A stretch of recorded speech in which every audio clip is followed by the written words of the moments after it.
Good morning friend. जय जय राम, जय सिया राम, सत श्री अकाल। आपका 50 क्वेश्चन का सीरीज 3-4 दिन बाद फिर हाजिर हो चुका है। और आप आशा करता हूँ आप जल्द से जल्द 50 क्वेश्चन का आंसर करेंगे और इस तरह से आज उपन्यास भी हमारा ख़त्म हो जाएगा। तो चलिए फ्रेंड, पहला क्वेश्चन आपके सामने है। किस्सा गुलाम का या किस्सा गुलाम है, किस्सा गुलाम किसका उपन्यास है? सारे उपन्यास से ही हैं। 4 ऑप्शन आपके सामने हैं, पढ़िए, जल्दी से आंसर करिए। कर दिया आंसर आप लोगों ने? पहले का सी, रमेश चंद शाह। रमेश चंद शाह का है ये। तो फिर उसके बाद है दूसरा क्वेश्चन, गोपीगंज संवाद किसका उपन्यास है? गोपीगंज संवाद किसका उपन्यास है? चारों ऑप्शन दिख रहा है आपको, जल्दी आंसर करिए। कर दिया? तो ये है प्रणव कुमार बंदोपाध्याय का है। पत्तों की बिरादरी किसका उपन्यास है? पत्तों की बिरादरी जल्दी बताइए किसका उपन्यास है? चारों ऑप्शन आप लोगों ने पढ़ लिया। ये है मनोहर श्याम जोशी की, सॉरी, मणि मधुकर की है ये। चक्रव्यूह किसकी रचना है? चक्रव्यूह, चक्रव्यूह किसकी रचना है? पढ़ लिया चारों ऑप्शन? तो चक्रव्यूह है श्रवण कुमार की। चक्रव्यूह है रचना श्रवण कुमार की। लेकिन दरवाजा, 1 मिनट रुकिएगा, थोड़ा सा छोटा लग रहा है, इसका मैं साइज थोड़ा सा बढ़ा देता हूँ, थोड़ा सा और बढ़ाता हूँ, अभी थोड़ा सा इसमें लग रहा है ठीक है, 20 पे ही है, थोड़ा सा इसको और दूसरे में करता हूँ। चलिए, तो चक्रव्यूह है श्रवण कुमार की। लेकिन दरवाजा किसका उपन्यास है? लेकिन दरवाजा, बंद दरवाजा नहीं, लेकिन दरवाजा। दूसरा दरवाजा भी है। दूसरा दरवाजा बताइए किसका है? लेकिन दरवाजा भी है। तो लेकिन दरवाजा किसका है उपन्यास? आंसर जल्दी आप लोगों ने दे दिया होगा। ये है पंकज विष्ट का। और दूसरा दरवाजा किसका है? दूसरा दरवाजा मुझे जहाँ तक लग रहा है, मुझे भी नहीं पता है, लेकिन लक्ष्मी नारायण लाल का है दूसरा दरवाजा। और दूसरा सूत्र देवराज का है, डॉक्टर देवराज। तो दूसरा से 2 आप लोगों को और बता दिया मैंने। सात आसमान किसकी रचना है? 7 आसमान किसकी रचना है? आसमान से भी ढेर सारा है, एक साथ बनाऊंगा उसको भी। 10 सीरीज हो गया, 500 क्वेश्चन हो गए आपके टोटल उपन्यास तक में। 500 क्वेश्चन में दोबारा पढ़ के कम से कम 500 के 500 आप रट मारिए। बाकी जो सीरीज़ आगे बनेगी वो अभी निबंध, कहानी, आलोचना, ये 3 बच रही है, उसको ख़त्म होते ही फिर आएगा स्पेसिफिक, यानी कि जो कंफ्यूजिंग करते हैं। तो 7 आसमान बता दिया आप लोगों ने। तो ये है असगर वजाहत का, असगर वजाहत का। नरक यात्रा किसका उपन्यास है?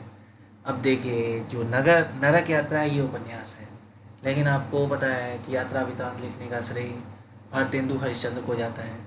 वहाँ से मेदावल की यात्रा, सरयू पार की यात्रा, सर्वलोक की यात्रा लिखे हैं बद्रीनाथ चौधरी, प्रेमखंड लिखे हैं, या बालकृष्ण भट्ट ने लिखा है, दोनों में से कोई एक लिखा है। तो यात्रा भी निबंध के रूप में लिखा गया है, यात्रा वृतांत के रूप में लिखा गया है, और ये नरक यात्रा उपन्यास के रूप में लिखा गया है। तो यात्रा पे भी जितने बनेंगे सारे एक जगह क्वेश्चन बनाना है। तो नरक यात्रा किसने लिखा है आप लोगों ने पढ़ लिया होगा। मेरी बात आप लोग सुना मत करिए, आप लोग क्वेश्चन देखिए और ऑप्शन देखिए और तुरंत उसको आंसर करिए, क्योंकि 50 में आपको कितना नंबर ला रहे हैं आप उसको चेक करना है। तो ये हो जाएगा ज्ञान चतुर्वेदी का। नरक यात्रा है ज्ञान चतुर्वेदी का। सूरज सबका है किसका उपन्यास है? अब सूरज में आपने देखा कई ठो सूरज से बने हैं। श्रीलाल शुक्ल का है, श्रीलाल शुक्ल का कौन सा सूरज है? श्रीलाल शुक्ल का याद नहीं आ रहा मेरे को। सूरज सबका है, ये किसका है? उदयपुर का सूरज नहीं, पता नहीं कहाँ का सूरज है। ठीक है, सूरज सबका है, किसका है? आप लोगों ने आंसर पढ़ के दे दिया होगा। तो ये विद्यासागर नौटियाल का है। कनॉट प्लेस किसका उपन्यास है? अच्छा, कनॉट प्लेस एक नाटक भी है, ठीक है, और कनॉट प्लेस एक उपन्यास भी है। तो कनॉट प्लेस दो चीज़ है। तो किसका है कनॉट प्लेस? कनॉट प्लेस दो जगह आएगा, इतना तो कंफर्म है। कनॉट प्लेस नाम का एक और भी चीज़ है। तो 9वां का आंसर दे दिया होगा आप लोगों ने, जगदीश चतुर्वेदी का है ये उपन्यास है। पानी भीतर फूल, एक आएगा देश भीतर देश, तो भीतर करके भी कई ठो आएंगे। पानी भीतर फूल, देश भीतर देश, देश भीतर देश तो मैंने बनाया भी है। पानी भीतर फूल किसका है? चारों ऑप्शन आप लोगों ने पढ़ लिया, आंसर दे दीजिए। दे दिया? चलिए मैं दे देता हूँ, एकांत श्रीवास्तव का है भय कबीर उदास। अब यहाँ से महिला उपन्यासकारों का सीरीज चालू हो जाएगा, फिर उसके बाद दलित सीरीज का आएगा, दलित का। तो भय कबीर उदास किसकी है? अच्छा, कबीरा खड़ा बाजार में भीष्म साहनी, और कबीर से है, कबीर से है, एक और है कबीर से। कबीर से भी कई ठो उपन्यास है, नाटक है, निबंध है, उनको भी एक जगह लिखना है, उन्हें भी एक जगह करते हैं। तो भय कबीर उदास किसकी है? तो ये है उषा प्रियमता की। वंचिता किसकी रचना है? वंचिता, जल्दी से आंसर करिए, वंचिता किसकी रचना है? दे दिया आंसर आप लोगों ने, चंद्र किरण सोन रेखा का है, जो पिंजरे में मैना वाली है। चंद्र किरण सौर रेखा। समय सरगम और पिंजरे में मैना क्या है? ये जीवनी आत्मकथा है, दोनों में से कोई एक है। समय सरगम किसकी रचना है? चारों ऑप्शन आप लोगों को दिखा देते हैं, चारों ऑप्शन। समय सरगम, जल्दी से आंसर करिए, समय सरगम किसकी है? देखिए, इतना रटना पड़ेगा ना कि तोता फेल हो जाए, यानी इतना रटिए, इतना रटना है कि तोता भी शर्मा जाए देख के, हमें कहेगा मुझसे ज़्यादा तो ये रट रहा है। बस रटते हुए ही वहाँ पहुँच जाना है। तो समय सरगम 13 का बी होगा, कृष्णा सोपती जी का है। सब रट डालिए, जितना है सब रटाइए। परछाइयों के पीछे किसकी रचना है? परछाइयों के पीछे, तो परछाई खुद ही होता है, उसके पीछे क्या होगा? आदमी के पीछे परछाई होता है उसका। 14वां का चारों ऑप्शन आपके सामने हैं। शशि प्रभा शास्त्री, शशि प्रभा शास्त्री जी हैं परछाइयों के पीछे। परछाइयों के पीछे कौन है? शशि यानी चंद्रमा, प्रभा यानी कि उसकी प्रकाश, वहीं से बनी है परछाई। अकेला पलाश किसकी रचना है? अकेला पलाश, पलाश का पेड़ होता है, और वो पलाश का पेड़ अकेला है, कहीं निर्जन स्थान पे अकेला है, जिसको लेखिका जी देख रही हैं, और उन्होंने लिख दिया अकेला पलाश, जैसे कुछ अकेलापन। तो 15वां का बताइए। 15वां का है आंसर मेहरुन्निसा परवेज का। विवर्त किसकी रचना है? अच्छा, विवर्त से एक और भी आते हैं, जैनेन्द्र का भी शायद विवर्त है, जैनेन्द्र साहब का भी विवर्त है। तो जैनेन्द्र साहब का विवर्त है ना? हाँ, जैनेन्द्र साहब का भी विवर्त है, और यहाँ भी किसी का विवर्त है। तो यहाँ किसका है आपको बताना है। चलिए बताइए किसका विवर्त है भाई? 16वां का, जल्दी ऑप्शन करिए। तो यह है शिवानी का। अनित्य किसकी रचना है? अनित्य, नित्य अनित्य, ये संसार अनित्य है, क्षणभंगुर है, बदलाहट है, बदलने वाला है। यहाँ हर 10 साल 5 साल पे लोगों की मानसिकता, रहन सहन, खान पान में चेंजेस आ जाते हैं। तो इसीलिए अनित्य। नित्य क्या है? ईश्वर, तो ईश्वर के प्रति तो कोई नहीं जाता, सब अनित्य के पीछे भागते हैं, फिर अनित्य अपने आप को चेंज कर लेता है, फिर उसके अनुसार वो चेंज ही नहीं होते। तो 17वां का आंसर है मृदुला गर्ग। अनारो किसकी रचना है? अनारो, अब देखिए अनार जो होता है वो तो फल है, उसी फल के नाम के ऊपर किसी लेडीज का नाम रख दिया गया है अनारो। इन्हीं का नाम हो जो लेखिका है। तो अनारो का बताइए आप आंसर। अनारू किसकी रचना है? आप लोगों ने आंसर दे दिया होगा। मैं 10 सेकेंड से ज़्यादा नहीं दे सकता आप लोगों के लिए, 2 या 3 सेकेंड, यानी नज़र पड़ते ही आंसर करिए, क्योंकि इतना स्पीड अगर रहेगा तभी डीएसएसबी के एग्ज़ाम में बैठने का मज़ा है। एकदम रट मारिए, देखते ही सीधे खड़ाक से, जो आ रहा है तो वो आ रहा है, जो नहीं आ रहा है तो उसमें समय बर्बाद करने से भी कोई फ़ायदा नहीं, वो अगला क्वेश्चन को भी कंफ्यूज कर देगा। इसीलिए बस देखते ही मारिए। रास्तों पर भटकते हुए किसकी रचना है? रास्तों पर भटकते हुए, एक ही रास्ता है अच्छाई का, एक ही रास्ता है ज्ञान का, एक ही रास्ता है प्रकाश का, लेकिन रास्तों पे भटकते हुए लोग इधर रेस्टोरेंट में भी चले जा रहे हैं, कपड़े का दुकान में भी घुस जा रहे हैं, तो कहाँ से ज्ञान का रास्ता मिलेगा? तो रास्ते पे भटकना नहीं है, सीधा किताब का भी उठा के टीचर बन जाना है। तो 19 का हो जाएगा सी, मृगाल पांडे। अब है कथा सतीसर किसकी रचना है? बहुत बहुत इम्पोर्टेंट और बहुत ही फेमस कथा सतीसर किसकी रचना है? 20वां आंसर, जल्दी आंसर करिए। तो ये है चंद्रकांता। कोणार्क, आपने नाम सुना होगा ना, कोणार्क, यहाँ अपने अपने कोणार्क है। कोणार्क सर्दिया राजा, कुछ याद आ रहा है किसकी है? तो ये कोणार्क सर्दिया राजा किसकी है? पहले इसका भी आंसर आप लोग देते रहिएगा।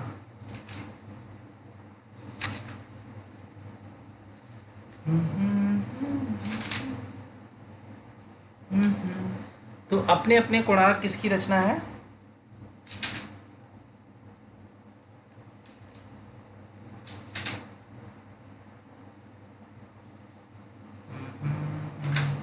मेरे भी दिमाग पे चढ़ नहीं रहा है कोणार्क किसकी रचना है, लेकिन चलिए कोणार्क देखते हैं, मैं बताऊंगा किसी दूसरे में, तीसरे में। तो इसका हो जाएगा डी, चंद्रकांता का है, अपने अपने कोणार्क। निष्कवच किसकी रचना है? निष्कवच, आंसर दे दिया आप लोगों ने निष्कवच का, तो ये है राजी सेठ। दहकन के पार किसका उपन्यास है? धड़कन नहीं है, दहकन है। दहकन के पार किसकी रचना है?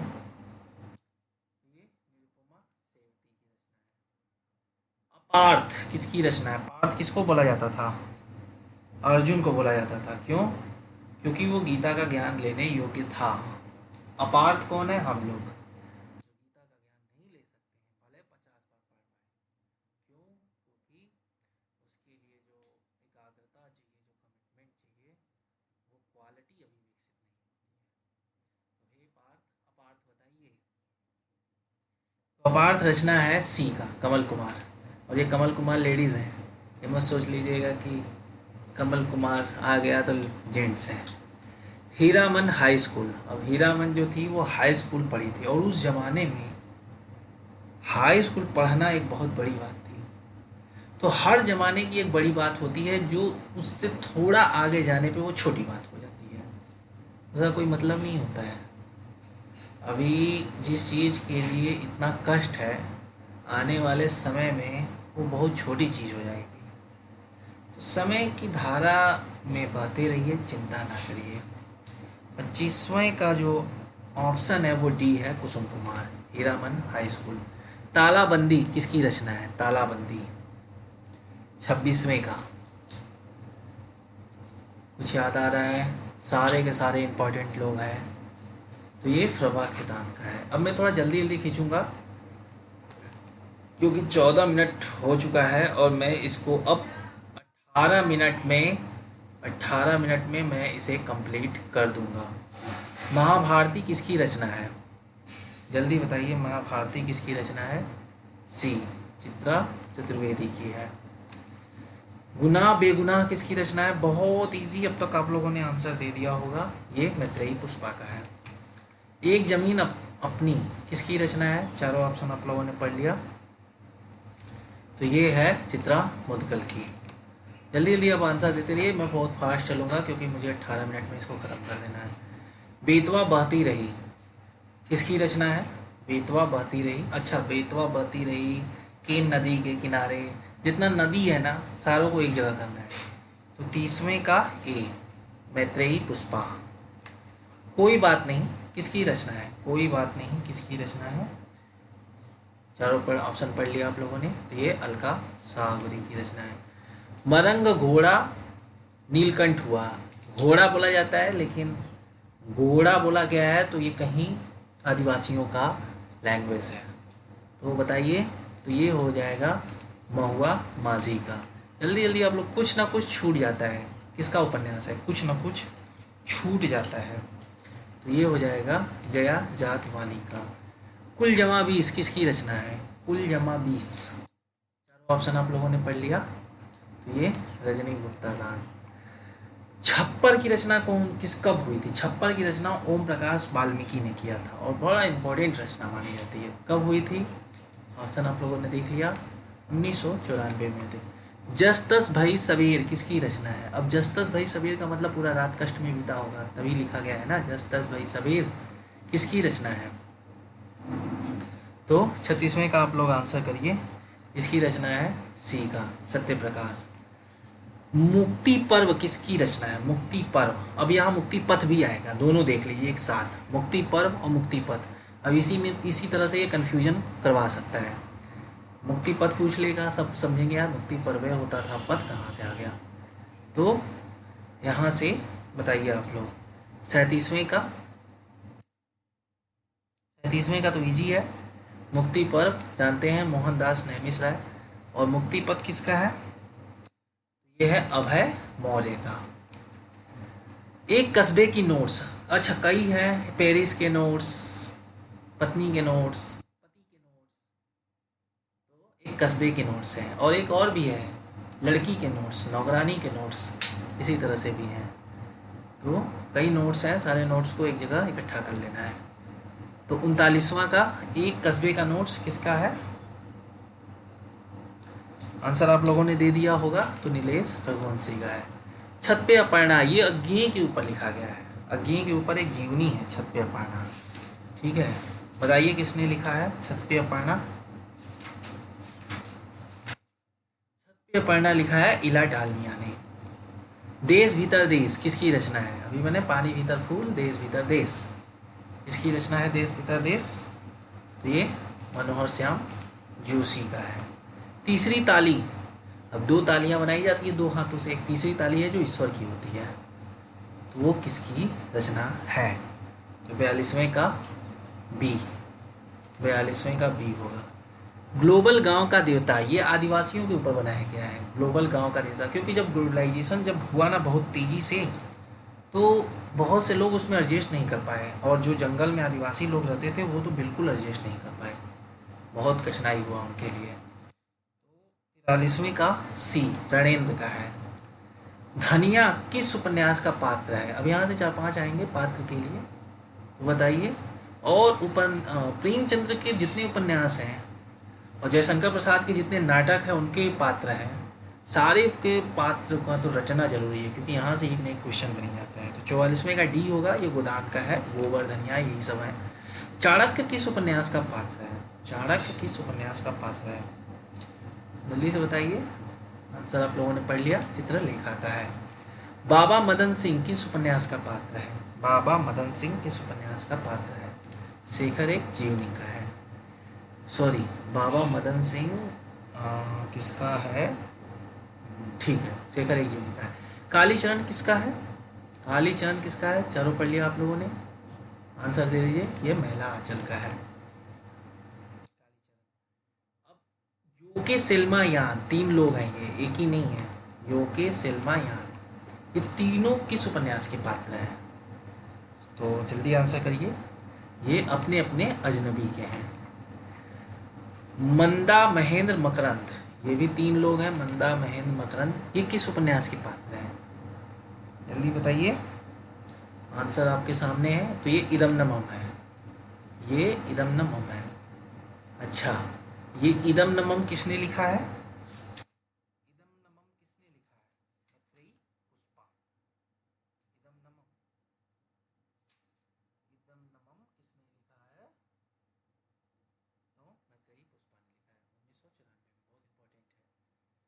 और एक इदम नमम लिखा है, याद नहीं आ रहा है मुझे, और वो है कविताओं में इदम नमम कोई लिखा है, दिमाग पे चढ़ नहीं रहा है। चलिए, नूर इलाही किसकी उपन्यास का पात्र है? नूर इलाही, नूर इलाही किस उपन्यास का पात्र है? लास्ट क्वेश्चन, मस्त क्वेश्चन। ये तमस का है। और तमस भीष्म साहनी ना। चलिए, ये आपका कंप्लीट हो गया। 21 मिनट भी हो गया, थोड़ा सा लेट आज हो गया, थोड़ा सा बात करने में। धन्यवाद।